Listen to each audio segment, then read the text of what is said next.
Welcome to zero relax staff. வணக்கம் ஜோதி ma'am. இன்னைக்கு எது டவுட் இருக்கா? வணக்கம் மேம். ஓகே. சில பேருக்கு கால் வளைஞ்சு இந்த மாதிரி இருக்க மாதிரி இருக்கும். அதுக்கு நேராகிறதுக்கு ஏதாவது ஆசனம் இருந்தால் சொல்லுங்கள். கால் வளைந்த மாதிரி இருக்கிறதுக்கு நேராகிறதுக்கு உண்டான ஆசனம். ஓகே. இப்போ நேரம் நின்று நீங்கள் ப்ரீத் வாட்ச் பண்ணிக்கோங்க.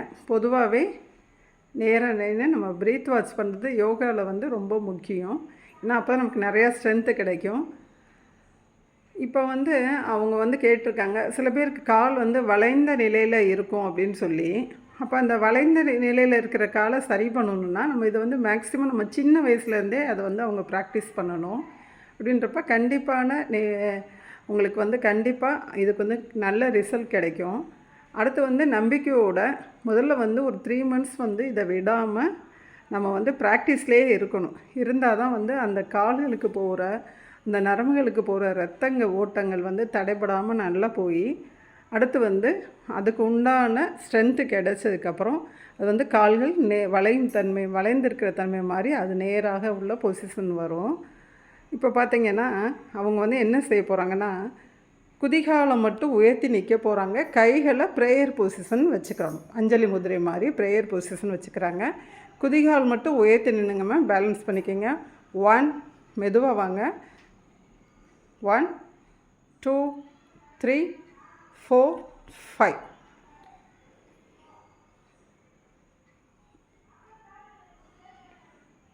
இப்போ திரும்பவும் செய்கிறாங்க. முடிந்த அளவு நின்னா போதும். நான் டைம் கவுண்டிங் கொடுக்கல. இந்த மாதிரி குதிகால் உயர்த்தி நிற்கிறது நம்ம ப்ராக்டிஸ் பண்ண தான் உங்களுக்கு 5 minutes கிட்டக்க நிற்க முடியும். குதிகால் உயர்த்தி செய்கிற இந்த ஆசனத்தின் பெயர் டோலாசனம்னு சொல்லுவாங்க. இன்னொன்று மரம் ஆசனம்னு சொல்லுவாங்க. இந்த ஆசனத்தை மிந்தி மரம் ஆசனம் அப்படின்னு சொல்லுவாங்க. இந்தியெல்லாம் இதுக்கு ஒரு பழமையான பெயர் இருக்குது, மரம் ஆசனம். இப்போ கண்களை மூடி பிரீத் வாட்ச் பண்ணுங்கள் மேம். அதாவது நம்ம கால்கள் வளைந்த நிலையில் இருக்குன்றவங்க திரும்பவும் சொல்கிறேன், சின்ன ஏஜ்லேருந்தே இது ப்ராக்டிஸ் பண்ணுறப்ப குதிகாலுக்கு நல்ல ஒரு அழுத்தம் கொடுக்குறப்ப இந்த ப்ளட் சர்க்குலேஷன் நல்லா கிடைக்கும். அடுத்து பார்த்திங்கன்னா உங்களுக்கு நம்பிக்கை தான் ரொம்ப முக்கியம்.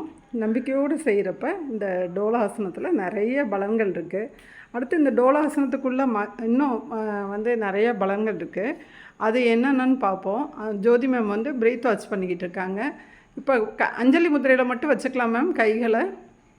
இப்போ அந்த டோலாசனம் செஞ்சு ஒரு அஞ்சலி முதிரையும் வேறு செஞ்சுருக்காங்க.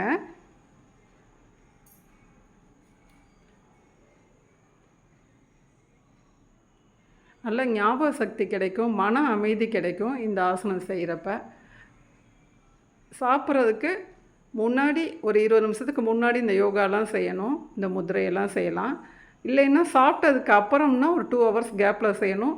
ஒரு 2 minutes கிட்டக்க நின்று இந்த ஆசனத்தை ப்ராக்டிஸ் பண்ணணும். ஆசனம் செய்வோம், ஆரோக்கியமாக வாழ்வோம், முதிரை செய்வோம். Thank you ma'am. நம்ம இதில் ஆன்லைன் கிளாஸஸ் எடுத்துகிட்ருக்கோம். அதில் இந்த நம்பரை நம்ம டிஸ்கிரிப்ஷன் பாக்ஸில் கொடுக்குறோம். நீங்களும் இந்த வீடியோ பிடிச்சவங்க லைக் ஷேர் செஞ்சு சப்ஸ்கிரைப் பண்ணுங்கள். தேங்க்யூ.